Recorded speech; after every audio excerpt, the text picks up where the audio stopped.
तो आपका स्वागत है एक नई वीडियो में। इसमें हम पढ़ेंगे राष्ट्रपति की शक्तियाँ और राष्ट्रपति के वेतन आदि भत्ते के बारे में। तो चलिए शुरू करते हैं। पहले चैनल को सब्सक्राइब करें और बेल आइकन प्रेस कर लें। तो चलिए शुरू करते हैं। राष्ट्रपति।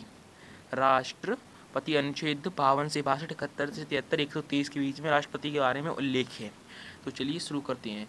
संसदीय प्रणाली में दो तरह के प्रमुख होते हैं, एक राज्यों का प्रमुख एवं शासन का प्रमुख।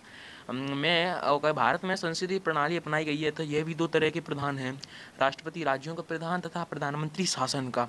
भारतीय संविधान के अनुसार 52 में कहा गया है कि भारत का एक राष्ट्रपति होगा और 53 के अनुसार संघ एवं संपूर्ण कार्यपालक शक्ति राष्ट्रपति में निहित होगी, जिसका प्रयोग वह क्या कहते खुद या अपने अधीनस्थों के माध्यम से करेगा, अर्थात वह मंत्रिपरिषद की सलाह से कार्य करेगा। तो अगला हमारा है क्या कहते हैं राष्ट्रपति का चुनाव। भारत के राष्ट्रपति का चुनाव अप्रत्यक्ष रूप अनुच्छेद 54 के अनुसार एक निर्वाचक मंडल द्वारा 5 वर्ष के लिए जाता है, जिसमें संसद में दोनों सदनों तथा राज्यों की विधानसभा के केवल निर्वाचित सदस्य भाग लेते हैं। निर्वाचन अनुपातिक प्रतिनिधित्व पद्धति के अनुसार एकल संक्रमणीय मत के द्वारा होता है। अनुच्छेद 55 के अनुसार यह सुनिश्चित किया गया है कि निर्वाचन में भिन्न भिन्न राज्यों के प्रतिनिधित्व प्रत्येक राज्य की जनसंख्या और विधानसभा के लिए निर्वाचित सदस्यों की कुल संख्या के अनुसार एक रूपता होगी। राष्ट्रपति पद के लिए चुनाव लड़ने वाले व्यक्ति में निम्नलिखित योग्यता होनी चाहिए: वह भारत का नागरिक हो, वह 35 वर्ष की आयु पूरी कर चुका हो, वह लोकसभा का सदस्य चुने जाने की योग्यता रखता हो, वह संघ या राज्य या स्थानीय सरकार के अधीन किसी लाभप्रद पद पर कार्यरत न हो। राष्ट्रपति, उपराष्ट्रपति, राज्यपाल व मंत्रियों के लिए चुनाव लड़ने से पूर्व त्याग पत्र देना आवश्यक नहीं, किंतु वह संसद विधानमंडल का सदस्य नहीं हो सकता। उसे निर्वाचक मंडल में कम से कम 50 मतदाताओं द्वारा प्रस्तावित एवं 50 अन्य मतदाताओं द्वारा समर्थित होना चाहिए। राष्ट्रपति के निर्वाचन से संबंधित सभी विवादों की जांच और विनिश्चय अनुच्छेद 71 उच्चतम न्यायालय द्वारा किया जाता है। निर्वाचन को सिर्फ निर्वाचक या प्रत्याशी ही चुनौती दे सकता है। राष्ट्रपति का निर्वाचन न्यायालय द्वारा सवैध घोषित किए जाने पर उसके द्वारा पद की शक्तियों के प्रयोग में किए गए कार्य अमान्य होंगे। तो राष्ट्रपति के वेतन और भत्ते तो पढ़ते हैं। राष्ट्रपति का वेतन बढ़ाकर 1.5 लाख कर दिया गया है प्रति माह। तो ये तो छोटा ही आता है, तो मतलब सीधी सीधी बात है, राष्ट्रपति का वेतन बढ़ाकर 1.5 लाख कर दिया गया है। तो राष्ट्रपति की शक्तियाँ, चलिए शुरू करते हैं। राष्ट्रपति की शक्तियाँ। संविधान में राष्ट्रपति की अनेक शक्तियाँ का उल्लेख किया गया है। अध्ययन की सुगमता की दृष्टि से राष्ट्रपति की शक्तियों को निम्नलिखित शीर्षकों में बांटा जाला: विधायी शक्तियाँ, दूसरा कार्यपालिका शक्तियाँ, तीसरा वित्तीय शक्तियाँ, चौथा न्यायिक शक्तियाँ एवं 5वें आपातकालीन शक्तियाँ।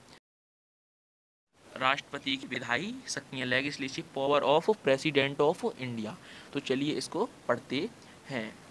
संविधान के अनुच्छेद 58(1)(2) के अंतर्गत राष्ट्रपति संसद का अधिवेशन आहूत व स्थगित कर सकता है, लोकसभा को भंग कर सकता है। दोनों सदनों में अगर किसी साधारण विधेयक पर गतिरोध हो तो अनुच्छेद 108 के अधीन संसद का संयुक्त अधिवेशन बुला सकता है।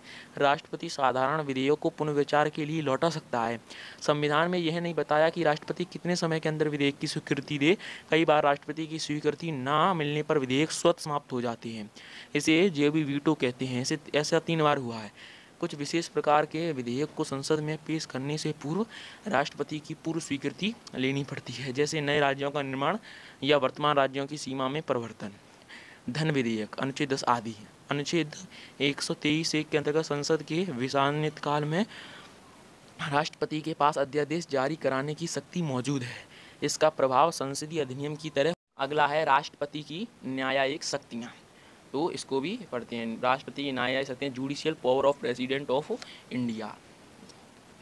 राष्ट्रपति सर्वोच्च न्यायालय व उच्च न्यायालयों के मुख्य न्यायाधीश व अन्य न्यायाधीशों की नियुक्ति करते हैं। संविधान के अनुच्छेद 72 के अनुसार उन्हें किसी अपराध के लिए दोषी ठहराए गए किसी व्यक्ति के दंड को क्षमा, उसका प्रतिलंबन या परिहार करने अथवा दंडादेश के निलंबन, परिहार या लघुकरण की शक्ति प्राप्त। सेना न्यायालय द्वारा दिए गए दंड भी इसमें शामिल हैं। अगर किसी व्यक्ति को मृत्यु दंड दिया गया हो तो वे उसके क्षमादान दे सकती हैं या दंड के स्वरूप में परिवर्तन भी कर सकती हैं। अनुच्छेद 143 के अनुसार राष्ट्रपति किसी भी ऐसे सार्वजनिक महत्व का प्रश्न उच्चतम न्यायालय को उसकी राय के लिए भेज सकते हैं जिसमें कानूनी और तथ्यों का भी प्रश्न उठा सकती हैं। राष्ट्रपति की वित्तीय शक्तियाँ, फाइनेंशियल पावर ऑफ प्रेसिडेंट, इसको भी हम पढ़ते हैं।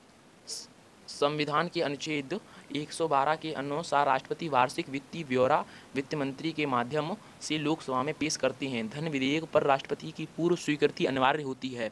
राष्ट्रपति प्रतिवर्ष लेखा परीक्षक की रिपोर्ट वित्त आयोग की सिफारिशें संसद को पेश करते हैं। आकस्मिक निधि पर उनका नियंत्रण होता है। वह संसद में पूरक, अतिरिक्त और लेखानुदान की मांग कर सकता है। वित्त आयोग के चेयरमैन व सदस्यों की नियुक्ति करके आयोग का गठन भी करता है। तो आई होप मेरे आशा है कि आपको इससे कुछ समझ में आया होगा। Thank you. Please subscribe my channel.